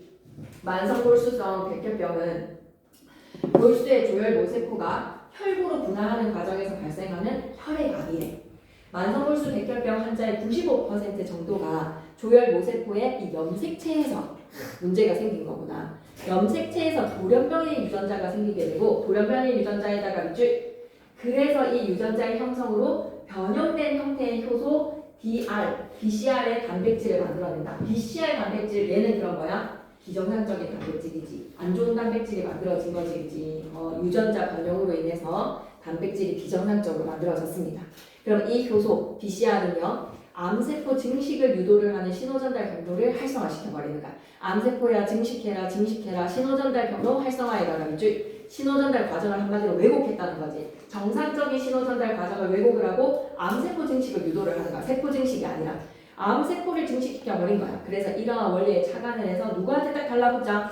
빌런노 비정상적인 변형된 단백질 BCR의 단백질에 딱 달라붙어서 이 단백질이 신호전달 과정을 왜곡시키는 것을 방해하자. 그게 누가 하는 일인 거야? 이마가 해주는 일이야. 오케이. 신호전달 과정에 왜곡을 시키는 BCR이라는 빌런한테 붙어서 걔가 하는 일을 방해시키는 거야. 오케이. 그럼 네 번째 문단 갈게. 신생혈관 억제제로 갑니다. 암세포가 새로운 혈관을 생성하는 것을 방해해. 암세포가 증식하여서 종양이 되고 그 종양이 덩어리가 자라나기 위해서는 산소 영양분 계속 공급이야. 종양이 계속 자라려면 종양에 인접한 정상 조직과 종양이 혈관으로 연결이 돼요. 너무 징그럽다. 정상 조직과 종양이 혈관으로 연결해야 즉 얘가 정상 조직인 척 정상 조직의 혈관을 빼내는 거잖아. 자기 안으로 뻗어 들어오게 하는 거잖아. 대부분의 암세포들은요 혈관 내피 성장 인자를 분비를 합니다. 지가 혈관을 가질 수 있게끔 이런 인자 같은 거를 분비를 뿜어낸대. 정상 조직인 거 마냥. 그지? 암세포 주변의 조직에서 혈관 내피 세포를 증식시킴으로써 새로운 혈관을 지가 가지는 거야. 뭐를 뿜어내면서 성장 인자를 뿜어내면서 혈관 내피 나도 줘라는 걸 뿜어내면서 자기가 새로운 혈관을 가지는 거야. 이러한 원리에 착안을 한다면 종양의 혈관 생성을 저지를 하자. 뭐를 분비시키지 않게 하면 되는 거야? 이거 혈관 내피 성장인자의 분비를 막으면 되겠다, 그지? 그렇게 저지를 해보자. 저지할 수 있는 약이 바로 뭐다? 베바야, 베바. 이 약제는 인공적인 항체를 넣을 거야. 인공적 항체에다가 즉 혈관 내피 성장인자가 항원, 신입자로 인식을 해서 얘를 갖다 막아버리는, 탁 잡아버리는 거지. 결합에다가 밑줄 우리가 인공적인 항체를 넣어서 성장인자 항원이랑 인식을 결합을 차닥 이렇게 해버리면 혈관 생성이 방해가 된다는 겁니다. 오케이. 배반은요, 대장암의 치료제로 처음에는 개발이 되었거든요. 대장암에다가 밑줄. 그런데 신호전달 경로가 암의 종류에 따라 달라서 신호전달을 막아줘야 하는 신호전달 억제제랑은 다르게 혈관만 그냥 방해하면 되잖아. 그래서 인공적인 항체랑 성장인자 항원이랑 결합시키기만 하면 되니까 다른 암에도 통하는 거야. 다른 여러 종류 암에도 효과가 있는 겁니다. 차이점이겠죠. 표적 안에서도 신생혈관은 다른 암에도 통한다. 신호전달 억제제는 특정 암에만 통한다. 오케이. 새로운 혈관의 생성 과정 이런 것도 잘 봐주셔야 됩니다. 암세포에서 혈관 내피 성장 인자가 분비가 된다. 혈관 내피 세포 증식되고 새로운 혈관이 형성이 되기 때문에 그러니 이 혈관이 형성이 되는 걸 방해하기 위해서는 혈관 내피 성장 인자랑 인공적인 항체를 결합시켜버리자. 오케이. 그 다음에 옆으로 넘어가셔서 힘들죠? 다 갑니다. 근데 생각보다 시간이 되게 잘 착착 정리가 되네요. 얼마 많이 안 걸리는 시간이. 세포 독성 항암제는 정상세포도 공격. 표적 항암제는 정상세포는 살리자. 신호전달 억제제는 신호전달을 왜곡시키는 나쁜 놈을 방해하자. 신생혈관 억제제는 혈관을 생성시키는 걸 방해하자. 암세포가 종양으로 자라는 과정.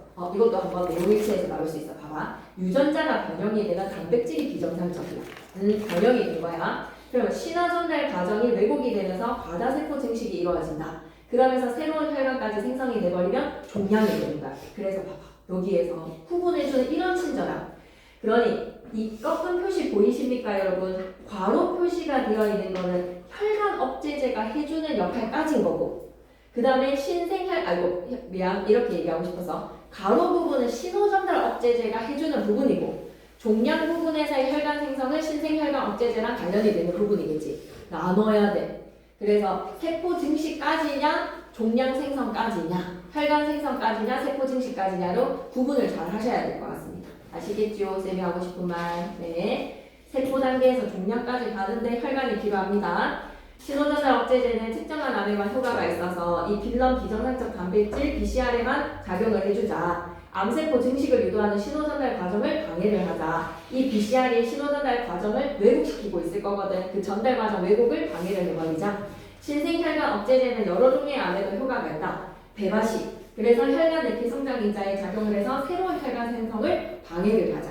그러면 이마가 신호전달 과정을 왜곡시킨다라고 하면 틀린 거야. 신호전달 과정을 왜곡시키는 것은 누가 하는 일이고 BCR이 하는 일이 왜곡의 일이야. 그 왜곡을 방해시키는 거가 이마가 하는 일인 거야. 근데 왜곡이라고 하는 거에서 뭔가 방해하는 거니까 이마가 하는 일이네 라는 걸로 실수들을 많이 할 것 같은 불안감이 있어서 한번 언급했어. 그런 선지가 많길래 97페이지 가보자. 그래서 다 그런 이야기야. 세세하게. 그러니까 여러분은 표적인지 아니면 독성인지 표적 중에서도 혈관인지 아니면 뭐인지를 구분했으면 좋겠다. 신호전달 억제인지 잘 구분해서 이번에 보기 박스에다가 적용하는 문제도 너무 좋은 것 같아요. 그래서 천상희쌤은 통지문을 안 싣고 구분 발췌를 해서라도 단답형으로 물어볼 수 있는 문제가 출제 가능할 것 같다. 오케이. 이거 키트 너무 길어가지고 기술 1을 먼저 가볍게 하고 갈게요. 역전기 추석 발전기 128쪽 하고 가자. 역전기 추석 발전기 파이팅. 다 할 수 있을 것 같아요. 여기에서 여러분 염분차 발전, 해수와 담수의 농도 차이를 이용한 전기 생산에 주목하시면 됩니다. 전기 생산을 합시다. 이제 뭐로도 가능하다? 바닷물로도 전기가 가능하다. 수력과 풍력을 뛰어넘은 신재생 에너지, 지구에서 활발하게 이루어지고 있습니다. 염분차 발전이라 해수와 담수의 염분 농도 차이를 통해서 염분 농도 차이에 발달줄 전기를 이용하는 기술 아닙니다. 생산 기술입니다. 생산에다가 한번 배워주시고 대표적인 방식이 전기 투석에 앞에 뭐를 붙이면 된다? 여긴 거예요. 그러면 이 방식은 전기를 이용을 해서 염분을 제거를 해서 해수를 깨끗한 담수로 만드는 전기 투석에다가 앞에 뭐를 붙이면 된다? 여긴 거예요. 전기를 이용을 해서 해수를 담수로 바꾸는 기술을 거꾸로 원리를 이용을 해보자. 그래서 역전기, 투석, 발전, 땡땡. 전기를 생산하는 기술이 역전기라면 전기를 이용하는 기술은 뭐라고? 전기 투석이다. 이런 것도 한번 볼 수 있는 거 아닙니까? 역전기, 투석, 발전의 기본 구조는 기본 구조에다가 밑줄 뒤에 그림 그리는 문제 해결하셔야죠. 그림 문제 해결하셔야죠. 두 개 전극 사이에 음이온 교환막에다가 밑줄, 양이온 교환막에다가 밑줄 여러 장 번갈아야 돼. 한 장으로서는 안 돼. 여러 장이 번갈아 설치가 돼야지 전기 생산할 수 있어. 여러 장에다가 뭐 방점 빵빵빵 여러 장이 번갈아 설치되어야지 전기 생산이 가능해. 다음과 같은 과정을 거쳐서 전기 에너지가 생산이 되는데 과정을 잘 봐봐. 두 번째 문단을 한번 봐봐봐. 먼저 가느다란 구멍이 뚫려 있어요. 가느다랗게 따따따따 이런 구멍이 뚫려 있는 교환막을 사이에 두고 한쪽에서는 해수를 흘려보내고 다른 한쪽에서는 담수를 계속 흘려보내는 거야. 물이 흐르고 있어. 그러면 얘네들이 있잖아. 섞이면서 농도차가 생겨. 농도차에다가 밑줄 그렇잖아.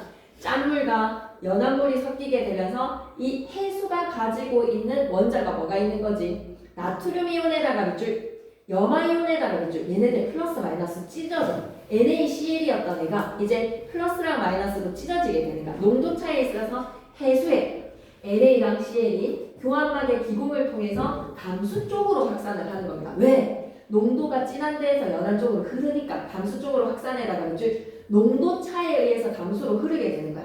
농도차에 의해서 담수로 흐른다. 이때 농도차가 클수록 이동하는 이온량이 늘어난다에다가 밑줄 쭉 끄시고 이동하는 이온의 양이 많다는 거는 얘네들의 그만큼 농도차가 심하다라는 거야. 그래서 진짜 짠물을 넣어서 생산을 해줘야지 이동하는 양을 늘리기 위해서. 그런데 제목 양이온의 교환막의 기공에는 이게 진짜 핵심이야. 양이온의 교환막의 기공에는 뭐에 작용기를 붙여라? 전하를 뭐를 붙여라? 음전하를 붙여야 돼.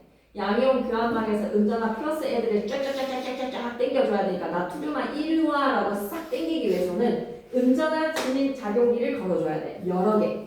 그래서 나트륨 이온만 교환막의 기공막으로 싹싹싹싹싹싹싹 다 붙여버리는 거야. 불러오고 슬래시 크게 한번 해도 돼. 음이온의 교환막의 기공에는 양전하를 딱 붙여가지고 이제 누구만 따따따따따 땡기면 되겠어? 염화 이온만 교환막의 기공으로 빡빡빡빡빡빡 통과시키는 거야. 그래서 핵심은 뭐야? 음전하랑 양전하를 각각 음이온 교환막과 양이온 교환막에 걸어주는 이유. 특정 이온만 모으겠다라는 거야. 걸러내겠다는 거야. 체질을 하겠다는 거야. 특정 이온 통과에다가 밑줄. 그래서 이 교환막에 상대되는 반대의 전하를 걸어주는 작용기를 설치하자. 오케이. 양이온의 교환막의 기공에는 Na, 음이온에서는 C를 넣어주기 위해서. 좋았어. 이때 기공 내에 들어온 이온은 일단 한 작용기에 다 결합을 했지. 맞아. 1단에다가 밑줄 여러 개의 작용기가 설치되어 있다라고 얘기했던 기억나십니까? 교환막이 여러 개 설치되어 있던 거 기억나십니까? 그러니 이온의 성격에 따라서 음전하, 양전하 작용기에 딱 결합을 하는데 계속 담수 쪽으로 확산하려고 하는 농도차에 의한 이 확산의 힘. 그래서 떨어져 나가버려.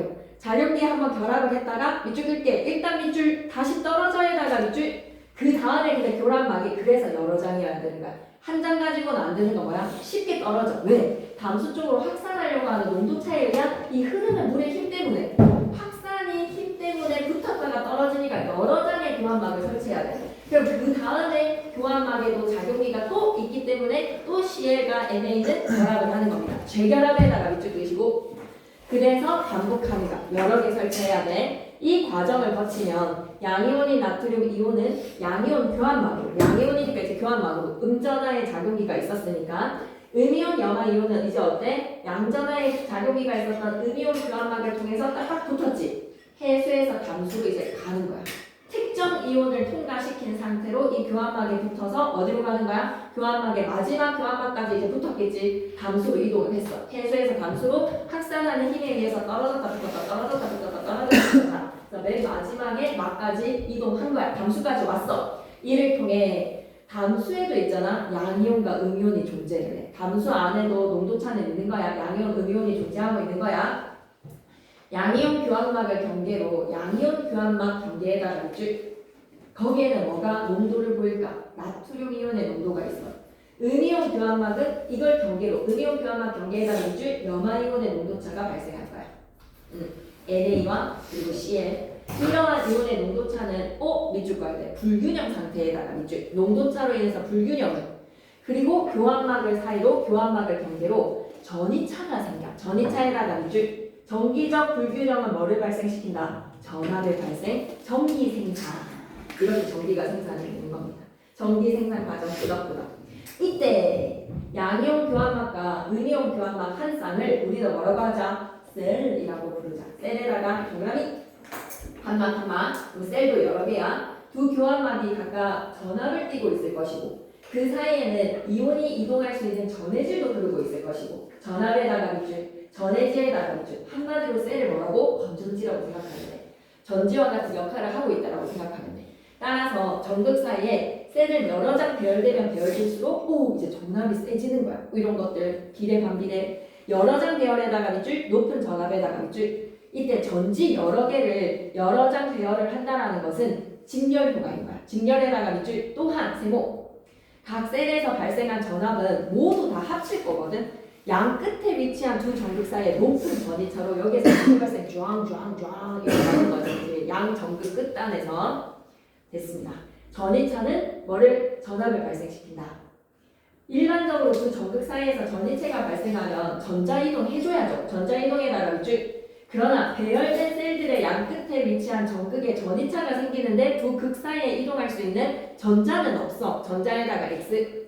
그럼 전자 만들어줘야 돼. 이를 위해서 마지막 이제 이 기술의 끝판왕 산화환원 반응을 우리 기술이 만들어준다는 거야. 왜? 전자가 없기 때문에. 산화환원 반응까지 이해하면 이제 끝이 납니다. 교환막에서는 누가 양이온이랑 음이온 다 붙어있지. 염화이온이 이동하는 방향의 끝에 위치한 전극에서는 염화이온에다가 동그라미. 염화는 Cl 마이너스잖아. 염화이온은 음이다. 마이너스 표시. 염화이온이 이동하는 방향의 끝에 위치한 전극에서는 무슨 반응이 일어나면 되고? 산화가 일어나는 거야. 산화에다가 밑줄. 그럼 반대는 나트륨에서는 뭐가 일어나면 되고? Na 반대의 전극 밑에다가 Na 플러스 환원 반응이 일어나게 됩니다. 따라서 이와 같은 특성을 활용을 해서 산화 반응이 잘 일어나는 전극에서는 산화 반응 같은 경우에는 이제 뭘 하는 거야? 이온을 흘려주어서 전극에 전자를 넘겨주고 에다가 밑줄 전자를 만들어줘야 된다 그랬지. 전자를 만드는 건 환원이 아니라 뭐다? 산화야. 산화시켜서 전자를 주자. 전하를 주고 철3가 이온이 됩니다. 통로를 통해서 반대 전극에서 이동하고 난 후에는 다시 전자를 받아서 환원 다시 철2가 되는 거야. 철2에서 철3 다시 철2로 이와 같이 전자를 주고받는 거 두 전극을 통해서 전자를 넘겨주고 받는 산화와 환원의 과정이 반복이 되면 전자가 활발하게 이동을 하게 된다. 전자를 만들어줘서 전자를 이동시키고 그때 이제 뭐가? 전류가 발생해서 전기가 흐르는 겁니다. 네, 전압 발생해서 전이차에 의한 전압 발생해서 바로 전류가 흐르는 건 아니래요. 너무 이과생이 아니어서 그렇게 말을 해버렸네. 전이차에서 전압을 발생을 했다라고 해서 전기 생산이 끝난 게 아니야. 전자가 이동을 해서 전자의 이동으로 전류가 흐르게 되는 거지. 전자의 이동으로 전류를 흐르게 만들기 위해서는 우리가 만들어줘야 된다. 전자를 산화환원의 반응으로 산화는 어디에서? Cl에서 그리고 환원은 어디에서? Na에서 넘겨주고 넘겨받는 과정에 전류가 발생하더라. 그다음에 한 번만 딱 정리하면 안 될까? 기록 좀 편안하게 들어주시죠. 역전기 투석 발전은 전기 에너지를 생산하는 기술. 전기 투석 발전은 해수를 담수로 만드는 전기 이용 기술. 양이온 교환막의 기공에는 가느다란 기공이라고 했습니다. 음전하를 지닌 작용기를 걸어주세요. 왜? 누구가 특정 이온만 끌어당길 거다? NA만 끌어당기자. 음이온 교환막의 기공에는 양전하를 지닌 작용기를 걸어주세요. 왜? Cl만 끌어당길 것이다. 그렇게 잘 분할이 되었어. 그럼 교환막 사이에 좀 전압이 발생하는 과정을 보면 양이온 교환막을 경계로 NA의 농도차, Cl의 농도차가 발생함으로써 전이차는 전압을 발생시키는 겁니다. 그리고 셀에서 양이온 교환막과 음이온 교환막 한 쌍, 전극 사이의 셀을 여러 장 배열을 해서 발생한 전압을 합쳐주기 때문에 양 끝에서의 두 전극 사이에 높은 전이차가 발생을 한다. 그래서 전자를 만들어줘야지 전류가 흐르기 때문에 양 전극 끝에 산화 반응 같은 경우에는 CL이 그리고 한화 반응 같은 경우에는 Na 주고받는 과정을 반복을 통해 전류가 발생되더라. 문제 풀어보셔야 되네요. 2번이랑 3번에서 특히 2번 문제 잘 풀어보시고 그래서 깨끗한 거를 통해서 그래서 만약에 그 깨끗한 거를 푸는데 이게 너무 글씨가 작아서 크게 이걸 좀 깨끗한 건 이거 원 문제는 좀 풀어보고 싶다라고 하면 쌤이 원문제 크게 뽑아줄 테니까 진짜 그렇게로 크게 여러분이 선지 하나하나를 다 고쳤으면 좋겠습니다. 변형 문제는 한계가 있어요, 여러분. 전문가가 낸 게 아니잖아요. 그죠? 쌤이 OX 퀴즈에서 냈던 그 선지 안에서의 그거를 한 개인이기 때문에 벗어날 수가 없는 한계가 좀 있었어. 그럼에도 불구하고 뭐 만들어진 거는 만들어진 거니까 일단 풀어보기는 하는데 원문제를 여러분이 OX 판단을 더 잘했으면 좋겠다라는 생각. 이거 안에서 선생님들도 보고 자기가 내실 거니까 원문제는 좀 더 철저하게 봐줬으면 좋겠다라는 생각. 주사 터널링 참기가 나오겠죠, STM. STM 132페이지에 7번 이거 진짜 무조건 나오니까 좀 해주세요. 이건 장세건 쌤의 작업으로 나올 겁니다. 장세건 쌤. 장세건 쌤 외부 지문 낸다라는 얘기 아직 안 하셨지? 하셨어? 3개인지 2개인지는 얘기 안 하셨어? 그럼 쌤한테 한번 좀 쫄라봐. 장세건 쌤 가정 가감하시잖아. 그러니까 선생님 1개인가요? 2개인가요? 이렇게 저 얘기를 하면 학생들은 막 계곡도 가시고 하시던데 여름에 1개인가요? 2개인가요? 좀 쫄라봐. 알았지? 1개인가 2개인가라고 했을 때 2개라고 하면 너무 속상하다. 그래서 내 생각에 하나일 것 같아. 하나일 것 같은데 문제수 몇 문제인지 좀 물어봐봐. 문제수는 몇 문제인지. 외부 지문 포함해서 선생님이 출제하신 문제 몇 문제예요? 이렇게 좀 쪼르면 그 정도는 전혀 문제되는 정보가 아니기 때문에 당연히 물어볼 수 있는 정보입니다. 과학사 딱 하고 아주 뿌듯한 마음으로 가시죠. 그리고 이제 독서는 문제풀이랑 지문 공부. 그래서 문제가 좀 적은 게 안타깝긴 한데 그래도 한다고 했는데 여러분한테 갈증을 좀 느낄 수밖에 없을 거예요. 그러고 나서 이제 문학을 하면 되니까 한 지문을 잘 한번 파봐봐. 알았지? 그리고 쌤 진짜 문제 더 풀고 싶은데요 라고 하면 내가 실시간으로 점검을 해줄게. 너가 얼마나 완벽하게 이해했는지 내가 다 질문을 해볼게. 마지막 질문하고 헤어지자. 히트!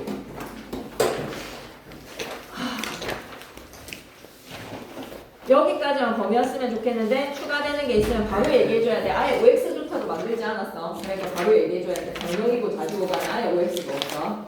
키트의 구조와 원리. 코로나가 떠올라서 너무 싫었어요. 이 지문을 읽으면서. 그때 그 기억이 너무 쉽게 떠올랐네요.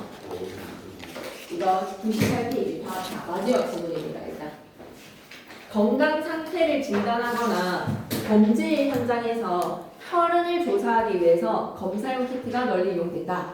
키트 제작에는 다양한 과학적 원리가 적용이 되는데 적은 비용으로 쉽고 빠르고 정확하게 검사. 이게 제일 이상적이지 않아? 적은 비용, 쉽고 빠르고 정확한 검사. 그런 키트를 제작하는 것이 요구되는 너무 이상적이다. 그지? 이러한 필요에 따라서 아까 혈관 억제제랑 좀 비슷해. 항원 항체의 반응을 이용을 한단다. 항원 항체의 반응에다 가로로 묶으시고 그 시료에 존재하는 성분을 분석하는 다양한 형태의 키트가 개발되고 있어. 현재. 그래서 항원을 여러분 코로나 바이러스라고 생각하시면 돼. 그리고 항체는 거기에 저항하는 것이라고 생각하면 되겠지. 항원과 항체의 반응. 항원과 그 항원에만 특이적으로 반응하는 항체가 결합해서 그게 바로 뭐야? 면역의 반응을 일으키는 거지. 한 항원에 한 항체끼리 1대1 결합. 면역 반응에 나가는 즉 항체 제조 기술이 발전하면서 효제성도 높고 분석 시간도 짧고 그래서 딱 뿌리자마자 바로 쫙 두 줄 쫙 이렇게 나와주는 측면 유동 면역 분석법을 이용을 하고 다양한 종류의 키트는 개발되고 있습니다. 그래서 실전에 뭐 1분도 한번 보고 볼까요? 항원 항체의 1대1 반응이 항원과 그 항체에만 반응하는 항체가 결합하는 면역 반응 키트가 개발되고 있다. LF라고 할게. LF 키트를 이용을 하면 키트에 나타나는 우리 다 알고 있지? 선이 나타납니다. 선에다가 동그라미. 그리고 시료는 여러분 어때야 돼요? 무조건 액상이어야 합니다. 액상에다가 별 붙이시고 액상의 시료에서 검출하고자 하는 목표 성분의 유무에다가 밑줄 그게 있냐 없냐를 선을 통해서 확인할 수 있죠. LF 키트는요 가로로 긴 납작한 막대기 모양인데요.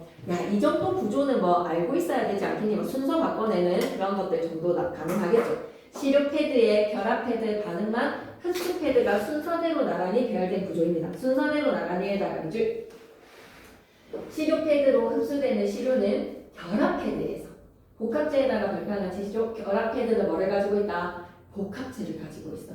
그 복합체와 함께 복합체랑 섞여서 뭐로 가자? 반응막을 지나서 여분의 시료가 흡수되는 그 흡수 패드로 이동을 할 겁니다. 결합 패드에 있는 이 복합체는요. 자그맣게 별표 쳤죠? 금나무 입자 또는 형광비드 등의 표지 물질에다가 특정 물질이 붙어서 이루어진 겁니다. 그래서 너무 친절하게 이렇게 나와 있네요. 복합체는 표지 물질 더하기 특정 물질. 표지 물질은 발색 반응에 의해서 색깔을 냅니다. 색깔에다가 동그라미. 이 표지 물질에 붙어 있는 그 특정 물질은 히트 방식에 따라 종류가 다릅니다. 히트 방식에 따라 종류가 다르다. 오케이. 근데 특정 물질에 관련된 내용이 더 안 나온다라고 하면 특정 물질 히트 방식 염두해라. 더 뒤에 나온대요. 네네. 자, 다시 한 번 더. 특정 물질은 히트 방식에 따라 종류가 다르다. 일반적으로 한 가지 목표 성분을 검출하는 키트의 반응막도 그림 한번 좀 보시면서 항체들이 띠 모양으로 두 가닥 고정되어 있습니다. 밑줄 그게 띠 모양으로 두 가닥에다가 밑줄 항체가 두 가닥 띠 모양으로 그 중에 시료 패드랑 가까운 쪽에 있는 가닥이 뭐가 되고 검사선이야. 다른 한 가닥은 표준선이야. 그래서 표준선은 무조건 진해지는데 검사선이 있냐 없냐로 우리 코로나 검사했잖아요. 표지 물질이 검사선이나 표준선에 놓이면 발색 반응에 의해서 반응선이 나타나는 겁니다. 검사선이나 표준선에 놓이면 표지 물질이 나타난다라는 거. 그래서 여기 밑에 있는 설명도 좋네. 표지 물질, 반응선, 발색. 검사선이 발색되어 나타나는 반응선을 통해서는 목표 성분의 유무를 판정할 수 있다. 목표 성분의 유무에다가 밑줄 검사선이 진해지냐 안 진해지냐. 표준선은 무조건 발색될 거야. 발색된 반응선이 나타나면 검사가 정상적으로 진행됐다라는 거야. 검사 정상적 진행에다가 밑줄 키트에 뭐 문제가 없습니다라는 걸 나타내는 거는 표준선이야. 대부분 다 진해지지, 그지? 오케이.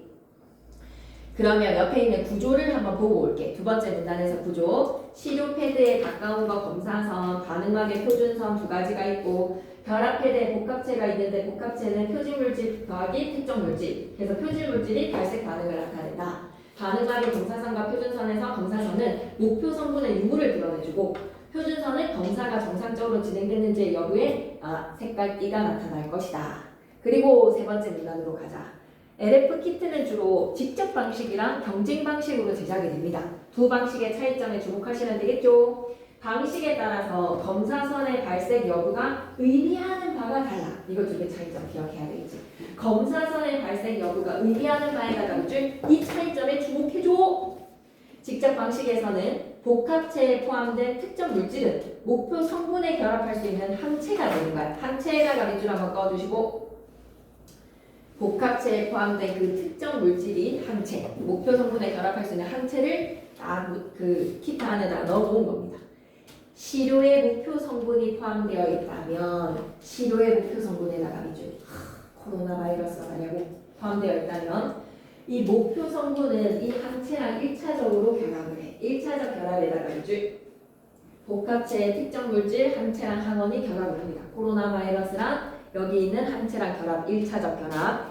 그러면서 이후에 검사선에 고정된 항체랑 결합을 하자. 검사선에 고정된 항체랑 결합에다가 밑줄 항체랑 1차적으로 결합하고 검사선에 있는 고정된 항체랑 결합을 해주고 오케이. 따라서 세모 검사선이 발색을 했어. 아까 검사선의 발색 여부의 의미를 설명하려 했지. 검사선의 발색이 된 직접 방식에서의 발색 시료에서 목표 성분 검출 삐용 바로 격리 들어가야 됩니다. 시료에서 목표 성분 검출에다가 이제 그 판정이 되는 거야. 진해지는 순간. 이제 끝났어. 직접 방식 끝났어. 경쟁 방식으로 가자. 경쟁 방식과의 차이점, 검사선의 발생 여부에 의미하는 바의 차이점. 복합체에 포함되어 있는 특정 물질은 목표 성분에 대한 항체가 아니야. 항체에다가 X 뭐를 넣어놨다라는 거야? 목표 성분 자체를 넣어놨다는 거야. 목표 성분 자체. 코로나 바이러스를 더 묻혀놨다. 만약 시료의 목표 성분이 포함되어 있으면 시료의 목표 성분이랑 복합체의 목표 성분이 서로 검사선의 항체랑 결합하려고 경쟁을 할 거야. 경쟁에 나가겠지. 이때 시료의 목표 성분이 충분히 많으면 내 콧물에 코로나 바이러스가 엄청 많이 묻어 있으면 시료의 목표 성분은 복합체의 목표 성분이 검사선의 항체와 결합하는 것을 방해를 할 것이다. 그래서 검사선이 발색되지 않는다. 그런 밑에 설명 봐야 돼. 시료의 목표 성분이 검사선의 항체랑 일단 결합을 하기 때문에 검사선이 발색하지 않는다라는 것은 어떤 의미로 받아들여야 되는 거야? 밑쪽이다. 시료의 목표 성분에는 표지 물질이 없으므로에다가 밑줄 한번 쭉 꺼 놓으시고 시료의 목표 성분에는 표지 물질이 없다고 받아들여야 되는 거예요. 밑에 문장 내려와 봐봐. 직접 방식은 세균이나 분자량이 큰 단백질을 검출을 할 때 직접 방식을 사용하면 되고 세균이나 분자량이 큰 단백질 경쟁 방식 같은 경우에는 항생물질처럼 목표 성분의 크기가 작은 경우에 이용을 해라. 옆에 실전 메모로 갑시다. 여기에서 더 이해할 수 있을 것 같나요? 자, 그러면 여기에서 검사선의 그 발생 여부에 의미하는 바를 차이점으로 주목하면서 보라 그랬지, 그지? 히트 방식, 특정 물질, 아까 기억하라고 한 내용에서의 방식의 차이점에 주목해보자. 두 개의 방식의 차이점 집중해야 되겠다. 특정 물질, 목표 성분에 특정 결합하는 항체라고 생각해줘. 목표 성분에 결합하는 항체. 그리고 검사선에 발색이 됐다라는 것은 목표 성분이 있다 없다? 목표 성분이 있다. 그래서 세균이나 단백질 분자량의 검출 시 이용하면 된다는 거. 여기까지 이해가 좀 되네요. 그리고 경쟁 방식에서는 특정 물질이 뭐가 되면 된다? 목표 성분 자체인 항원이다 라고 생각해주면 되겠지. 특정 물질 자체가 목표 성분 자체인 항원을. 그래서 검사선이 발색이 되지 않는다는 것은 목표 성분이 너무 충분하다라는 거야. 그래서 항생물질, 목표 성분의 크기가 작은 항생물질 검출 시에 이용이 되는 것이다. 오케이. 네 번째 문단 갑니다. 한편 검사용 키트는 휴대성과 신속성 외에도 정확도가 중요하대. 정확성에다가 밑줄 그리고 계속 가짜로 그렇게 판별하면 안 되잖아. 키트의 정확성을 측정하기 위해서는 키트를 이용해서 여러 번의 검사를 실시하고 그 결과를 분석을 해야 돼. 많이 검사하면 검사할수록 다회성이 정확도를 높여준다는 거네. 키트가 시료의 목표 성분이 들어있다고 판정을 하면 시료에 키트가 목표 성분이 들어있다. 이거를 우리는 뭐라고 판단하지? 양성이다라고 얘기를 하지. 근데 진짜 실제로 존재를 해서 잘 잡아냈어. 그러면 진양성. 근데 없는 사람을 양성이라고 판단했어? 위양성. 그래서 검사 결과가 잘못된 경우 두 가지를 잘 짚어야 되겠다. 반대로 키트가 시료에 목표 성분이 들어있지 않다고 판정을 한 음성. 진짜 안 걸린 사람을 음성으로 판단했다? 진음성. 걸린 사람을 음성으로 판단했다? 위음성까지 되는 거네요. 옆에 한번 보고 가겠습니다. 키트의 정확성 측정. 양성. 시료의 목표 성분이 있다고 판정이 되면 진양성. 실제로 없는데 있다라고 하면 위양성. 시료의 목표 성분이 없는 것을 제대로 찾았으면 진음성. 있는데 못 찾았으면 위음성이 된다. 오케이. 99페이지 마무리. 현실에서는요, 위양성이나 위음성을 배제할 수 있는 키트는 없다라는 거는 100% 정확한 키트는 있다 없다? 없다라는 거. 이상적인 키트는 없다. 그래서 검사를 다회로 진행하는 것이 정확도를 높일 수 있대. 여러 번의 검사 결과를 통해서 키트의 정확도를 구현하자. 그럴 때 정확도라는 것은 시료를 분석할 때 올바른 검사 결과를 얻을 수 있는 확률 말이야. 정확도에는 또 두 가지의 정도를 나누어서 살펴보재. 민감도랑 특이도를 살펴봐라. 민감도는 민감하게 반응을 해주는 건가? 오케이. 목표 성분이 존재하는 경우에 목표 성분이 존재에다가 밑줄 한번 꺼주시고 이것을 양성으로 판정하는 비율이 나타나는 거구나. 그러면 목표 성분이 있는데 없다라고 놓쳐버리는 거에서 위험성이란 진양성 이 두 가지에서 진양성을 판정하는 비율이 민감도가 되는 것이고 특이도는 시료의 목표 성분이 없는 경우에 키트가 이것을 음성으로 판정하는 비율, 진음성을 잘 찾아낸다는 이야기입니다. 그래서 밑줄 보자. 민감도는 있는 것을 있다라고 잘대로 판정을 해주는 뭐를 우리가 진양성.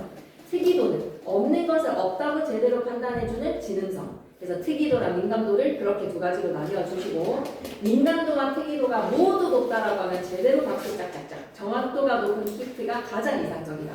현실에서는 그렇지 않은 경우가 많아서 상황에 따라서 민감도랑 특이도를 고려를 해서 키트를 선택을 하자. 그래서 민감도는 뭐라고? 양성, 진양성을 여기에서 기능 발휘, 특이도는 뭐를 진음성으로 판정하는 비율 이렇게 생각하시면 됩니다.